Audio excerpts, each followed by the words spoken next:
guys, welcome to the Asher and God channel. Hope you're doing great. Yes, this is Motherland. Yep.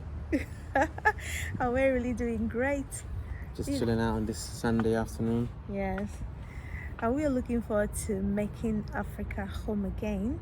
One family at a time. And this is our family. Yes, that's making right. it home again for us. Exactly. Isn't it? Yes. More families. We want more families to come over. Yes. More families, one at a time. Yeah. Right. We just want to share with you how we feel so far. It's about 5 weeks now. Is it 5 weeks? It's no. It's 7 weeks now. Okay, so I think we landed.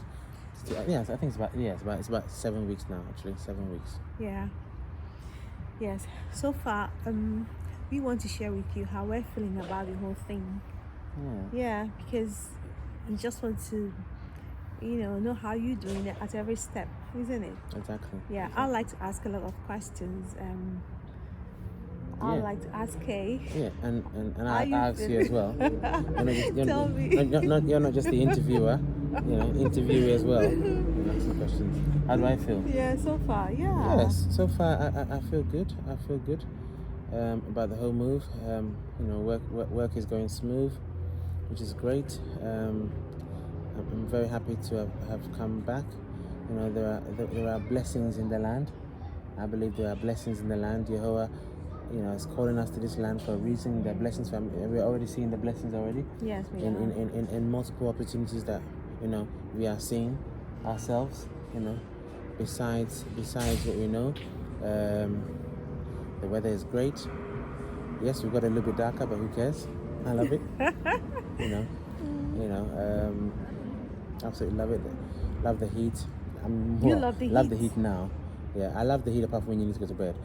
But that was in fact, I've got better. I've acclimatized far better now in the 7 weeks. But obviously the first 3 weeks, sleeping was an issue. Yeah. Because it's just so hot.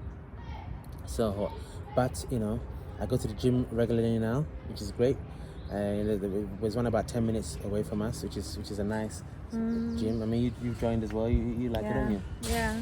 It's quite good. It's quite good, yeah. Yeah. They don't open on Sundays, so on Sundays I have to go to one that's a bit further, but that's still very nice as well. I mean, I love to work out, although it was a challenge as well, even working out here because of the humidity. The humidity. I feel like you're running out of breath, isn't it? Yeah, breath and just the sweat. Sweat. And it's actually not just that, the air kind of feels kind of you're like tight. You're choking. Yeah, a little bit. Yeah, you're right. Absolutely. Because I felt like vomiting a few times because I felt that I couldn't breathe properly. The air was kind of moist, saturated.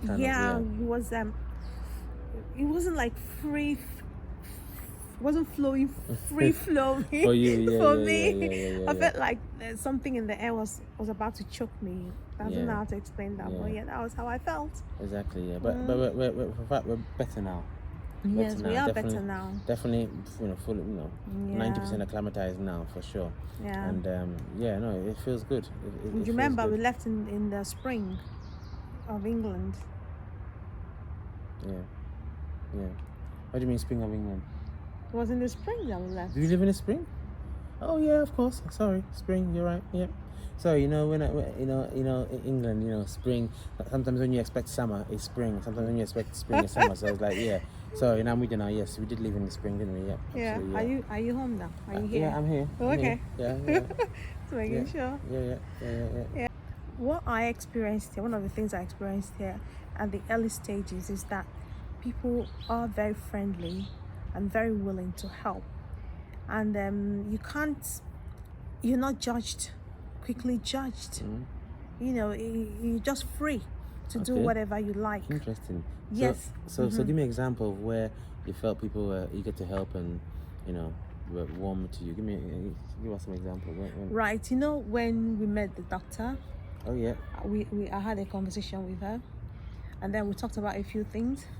And then we went to the pharmacy, and we talked to the pharmacist. Oh yeah. Yeah, because we had to take one or two things being here. Yeah, exactly, we didn't know what to take. Exactly. So she was very nice. Very, very. Yeah. Even when we went to Spintex. Spintex, the top pharmacy, that was pretty good. Yes, they were very helpful. That was pretty helpful. Prescribed. They also wanted to know what our GP was giving us first. Medical history. Yes. So they made everything very easy and quite accessible, and that was really good. But I have a question for you. Yeah. Actually, obviously Ghana and Nigeria have a friendly rivalry, let's say, in West Africa. So being an Igbo lady, in Ghana, can you sort of express how your experiences have been? A Nigerian, let's say in Ghana, shopping in open market, going, tell us. What have you experienced so far? Has it been warm? Has it been hostile? What has it been like? Right. So the first thing is, when they say Nigeria and Ghana have a rivalry, I don't know what that is. I've never experienced it. Right, okay. You understand? I don't even understand what the rivalry is, because remember then in London, we used to go to a Ghanaian church. Yeah, of course. They didn't see me as any different person. They all loved me. That's true. They were eager to teach me the language. I felt they loved me. I felt like one family with them, because if you remember when we were leaving, they were crying, why are you leaving? Exactly, that's the love I get from them. So I don't see the rivalry. I still see them. What would I say them? It's just like fellow Igbo brothers. I don't see any difference, to be quite frank, when I'm hanging around them. Exactly. My Ghanaian brothers and sisters. And asking, now that I'm here, do they treat me differently? Yeah, I mean, how do people respond to you, even when you're shopping and buying stuff at the open market, or even interacting with people in general? How you finding it so far? Not being Ghanaian, so not being Ghanaian. Obviously, they know you're not Ghanaian when they see you, and obviously you don't speak the language, so they know. They will treat you like anybody else will treat you back home. To be quite frank, not because I feel at home here. I feel like I'm actually in Igbo land here. Yeah. Okay. I say for example, I'm going for my swimming classes.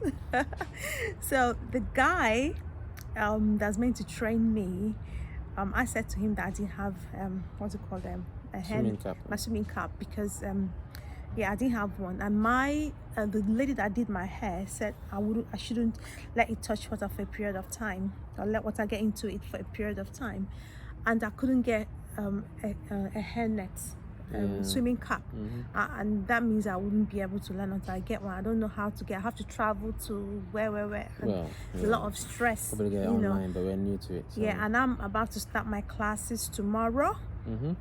So I said to the guy, can you get me one, or if you can't get me one, can I use your one? Have you got any I could use? And he said, oh, don't worry, I'll get you one. I couldn't say that to anybody in England.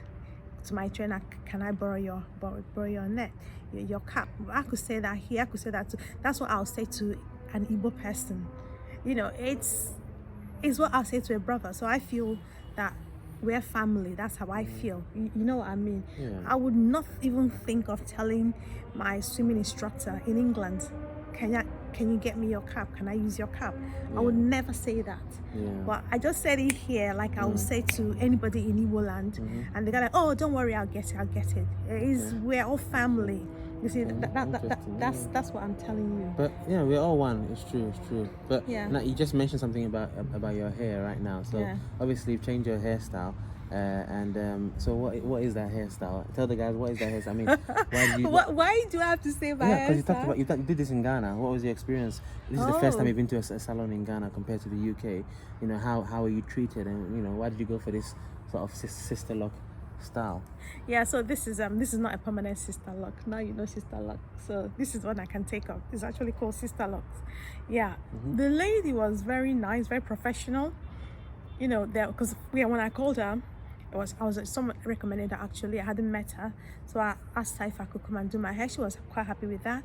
Then I asked her if she had an AC, because actually I wanted her to come to the house, but she said she couldn't come because she's quite busy. So then she said asked me to come instead. So that if I'm gonna come to you, have you got an AC or fan? Because I'm gonna sweat like it's so comfortable. It would be so uncomfortable doing your hair without fan or AC. So she said she had that, and I went there. She was very sweet. She was really nice. She helped me to get my Uber, made sure I was okay. Yeah, like one thing I think I know about Africans is that they treat strangers, when I say strangers, people who are not from their place, much better than people who are here. I think it's our culture, because we are taught there's a good side to it, there's a bad side to it as well. Because we're even in my hometown, we're taught, look at, say we've got visitors coming to our house, I'm telling you, my father will bring the best, like the things we don't even have, and he wants to give a good impression. I'm telling you, make the people feel very and we're like, we don't even get this. I'm like, oh, don't worry, and strangers or visitors are giving this kind of proper attention just to make them feel comfortable and not have any reason to say negative things about you. That's how we treat people. Obviously, some people like to abuse that privilege. So what I see here is that, oh my God, people are really nice, really, when they know you're not one of them. I mean, as per being a Ghanaian, they are very nice. That's my experience. I don't know if you've experienced something different, but hey, this is my story. Yeah, but I think, I think that makes sense to me. But what I don't like about Ghana so far, what I don't like about it is that there does seem to be a what's the word? A culture of liking foreign stuff more and better than local stuff, and that is, so it seems to be across the board. I'm talking about food products, like foreign stuff more than like the local stuff. I'm talking about anything. Carrots. Even carrots, ginger, oranges, normal food stuff, but not just food, everything almost. They seem to put more value seems to be put on the foreign manufactured goods, foods, whatever, compared to the Ghanaian local stuff, which is a very, very bad culture to have. And for a country to become independent, one, you need to start manufacturing your own stuff to start with, and two, you need to be encouraging and motivating your farmers so they can A, do a better job, and B, pay them better as well, and they're currently paid right now, because right now they're almost being marginalized because the foreign goods are being preferred.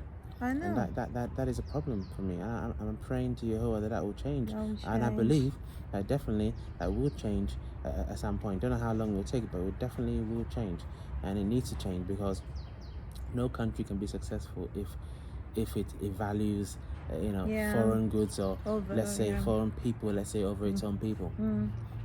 Yes, we treat foreigners with respect. And with love, but we must cherish our own as well. Definitely. I mean, you look at the UK, look at America, look at the UK. I mean, yes, we're treated nice there, we work there, we're okay there, but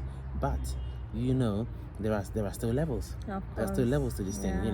There's the English. English, and then there's being British. I know. They tell you there's a difference. There's a difference. There's also a difference. Yes, okay, we're British passports and the rest of it, but even if you're born in England, you're supposed to be English, innit? Well, no. But English means something different. Exactly, but it shouldn't be. But when it comes to them, it means something different. You see what I mean? So, which, fine. I mean, I don't have any issues with that. Yeah. I don't have any issues. That is the pride of your country. No problems. If there needs to be some distinguishing factors, fine. As long as people are still comfortable and still loved, love your neighbor as yourself, and the rest of it, people are still treated well. I have no issues whatsoever.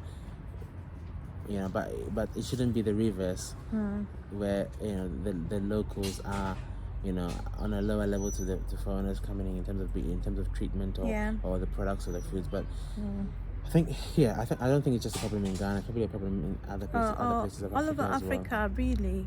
But the way we do is that when we go shopping, food shopping, I make sure that I buy local goods, local food items. I ask them. That's why we, you're right, absolutely. And the open market is far more affordable than going to the likes of Malcolm, which is like a Tesco or a Sainsbury's or a Walmart in America. We like to go in the open market. You can get all the stuff, fruits and vegetables and meat and all that. Yeah. You Yeah. know, guys, we got a chicken killed for us in the market the other day. I said, which chicken do you want? You know, I held both chickens. You didn't hold it, liar. He's lying. I held it. To see which one is the heaviest one, and then kill that one for me. That's it. He wouldn't go near it, Kingsley. Turn my eye whilst he did the job, and then that was it. Then we had then a goat as well. So it's cool. It's cool. Yeah. And then it's organic, grown by the local local farmers. And then that's good. That felt good. I'd rather do that than to buy a packaged frozen processed chicken, which may not even come from Ghana. May come from somewhere else. Yeah. And no. Yeah. Yeah. Yeah. Oh, that's quite good.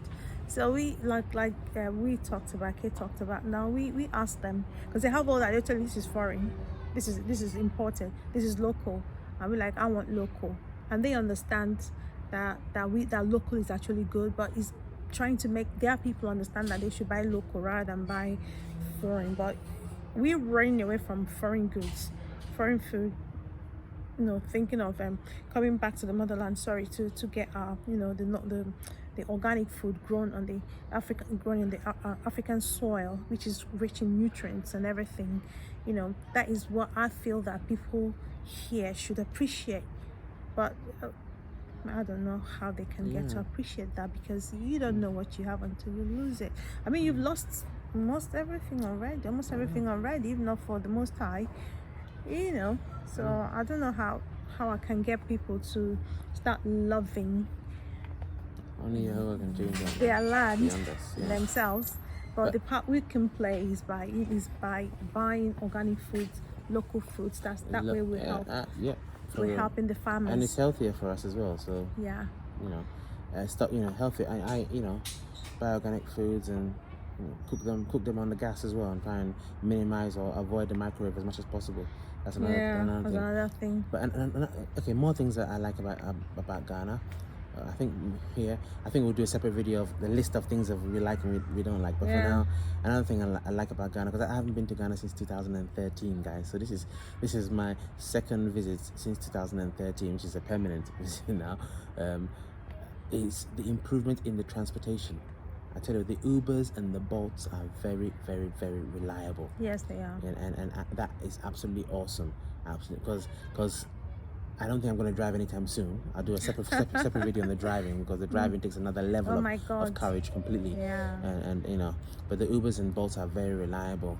So that is absolutely wonderful. And prior to the Uber and Bolt, you have to haggle with a normal taxi driver, and you can get cheated, horrendously, especially if you're a foreigner, because if something costs $50, they could start at $150. I know. And then you say, okay, I'll pay you $100. You think you got a good deal, but you're paying double the amount. So, but now with the Uber and Bolt, even under certain circumstances where you need to take a normal taxi because of the wait time of the Uber and the Bolt or whatever it is, you can put your destination in the Uber or the Bolt, and it gives you the indication of price, so you can haggle now with a good baseline.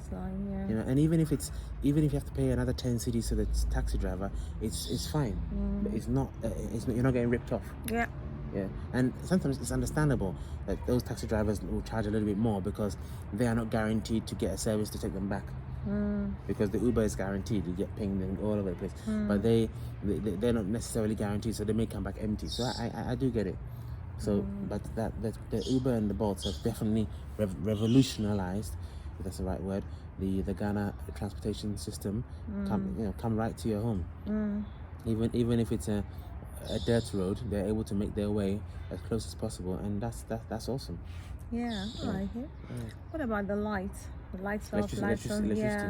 Dumso. Yeah, well, it has improved. We've had a few ups and downs regarding lights, because the last video we made, there wasn't any lights off except for 10 seconds. But we've experienced lights off, but that was for half an hour. No, so I think it was an hour and a half. An hour and a half. The longest electricity outage we've experienced is an hour and a half.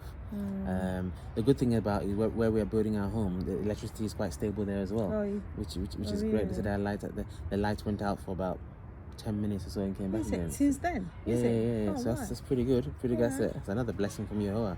We praise. So you know. And but even so, obviously knowing that we're going to work out here, I bought some devices, which again I'll do a separate video of things you should bring to Ghana, especially if we're going to work out here, and that also to mitigate the electricity supply being relatively a little bit unstable at the moment, but they're working on it, and I know that situation will improve. Probably give it another month or two, situation will improve.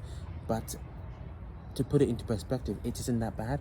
They have a schedule and of the areas that will go off on each day. So for example, if you live in, I don't know, Danzomine, for example, and you know your day is Thursday, you know that Thursday your electricity is going to go off for a few hours, and then the next week is going to go off on the Wednesday. There's a schedule that they put out there, so it's not as bad as it used to be. And when the name Dumsok came about, it was random and it was long.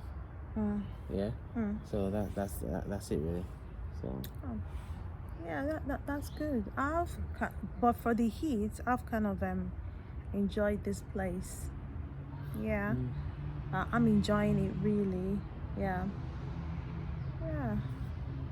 Is there anything else that we're leaving out? Well, I think no, I think it's fine. I think obviously our next big thing is really waiting for our shipment to come from the UK, and I still owe the guys a couple of videos of how to move your stuff from the UK to Ghana, the export companies, and we've had a very good experience with the Solaris relocations we use from the UK and Bluku services here in Ghana and the partnership. But I'll cover that in a separate video because that is really key, really key. That's what we're waiting on now, to get our goods, and and another thing that kind of discourages me from going out, it's the traffic. All right. I usually carry a little hand fan in my bag, because when there's this traffic, everywhere is hot, and then I use the fan, and then sometimes it's so crazy you could spend an hour or two, depending on where you're going and what time you leave. There was a day we went to Accra. Oh my God, we spent like how many hours? 5-6 hours. But we were going. Oh my God. We were going up and down and everywhere. We went to China Mall in Spintex Road to buy stuff, and we went all the way to Agboba to go to Uncle's house. It was still within the area, to get our suitcases and then come back again. It was a long trip, but yes. I have no problem with it being a long trip. It was just the traffic, and then it was hot. Absolutely. Then you're thirsty, and then as a woman, you don't want to drink a lot of water because you want to use the toilet. Exactly. And then you're starving. I get that. Then you're holding yourself. So it was the most uncomfortable thing. True. For me. So true. You're right. That's another thing I don't like about Ghana, which I'm praying that they resolve it. You're right, the traffic situation, but there are so many alternative roads. But these leaders, these jokers that we have, they don't do up these roads, so the roads are so rough that the drivers avoid them, and everybody goes down the main road. So that means it's just chock-a-block. But there are so many alternatives that it's just common sense. But obviously, the levels of corruption have not allowed, that to be resolved. We were hoping in time it will get better. But the solution is simple. Really, it's just the people in charge at the moment. Generally, it's just the leadership. Other than that, the people are quite. I mean, there are lots of things are happening here. There's a lot of development going on, structures being erected everywhere, and lots of people are building estates. One thing I like about here, the houses are very good. People have where to live. People love nature. That's one thing I've noticed here. The residents are very kind of peaceful. Compared to I don't want to make comparisons. I don't want people to get upset. People are very, very, very peaceful. People are friendly here. I mean, you're walking down the streets, the greetings are standard. Good afternoon, good morning. People say hi to you and stuff. It's not cold per se. No, it's not. That's what we used to. So it's and cool. People will greet you even if you don't greet them. They will greet you. But the culture here is that you greet people. You just have to. That's the African culture. It's great. Sorry, he just for someone like me, I love to live a very quiet and reserved life, and I only want to go out when I want to, and meet up when I want to. Other than that, I love living a very kind of quiet, peaceful life. That's what I want, and that's what this place gives me, and that's why I love it. So it's all about what you want. So if you want the roughness, the ups and downs, what I say, the ups and downs, the hustle and bustle. Hustle and bustle, that's it. If you want the hustle and bustle, you just condition your mind that you're going in there, and that is in the streets to purchase or do what you want to do. Exactly. Then that's the mindset. You're right. I mean, I'm glad you said that. I mean, do you want to give the guys an update? Because on your last video, you were asking the guys to comment below and let you know where you can buy Igbo food, and there were quite a few comments giving you a number of recommendations. Yes. So if you want to tell them, now what the situation is with your food and your ingredients. Yes, guys. First of all, I want to say thank you for responding to that video. I really do appreciate it. Thanks a lot. Yes, I was able to find my Igbo foodstuffs. Yeah, and I bought.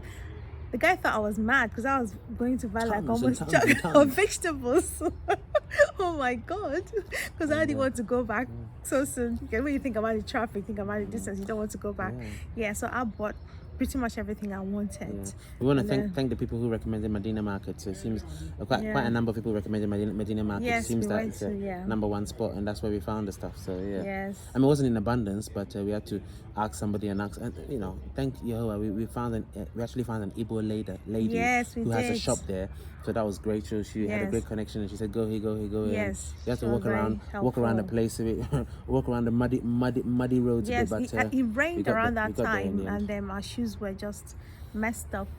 It was a good thing because we'd gone to the gym, so we were wearing trainers. Yeah, true, that's right, if I wasn't wearing trainers, I wouldn't have gone. If I was just wearing slippers, I wouldn't have gone. So so we're able to go, but the stuffs, and we cooked. I cooked, not we. He ate, I cooked. Guys, we're gonna start doing some cooking videos because Crystal is an absolutely amazing cook. Thank you. And today she made Afro Ghana style fufu, but without pounding. And came out exactly the same way, and she made light soup with that taste. Typically like you taste in Ghana, but she added her Igbo vegetables to it, and it was absolutely awesome. Really awesome. So we'll definitely do a video of how to make fufu without pounding, and that was awesome. Thanks. He enjoyed it. I enjoyed it too. So guys, this is us so far. Making Africa home again, one family at a time. This is the story of our family. And thank you guys for being there, for watching, and also for your recommendations and for your interest. Thank you so much. Exactly. So from you it's Messia. Guys, Yebeshia. See you next time.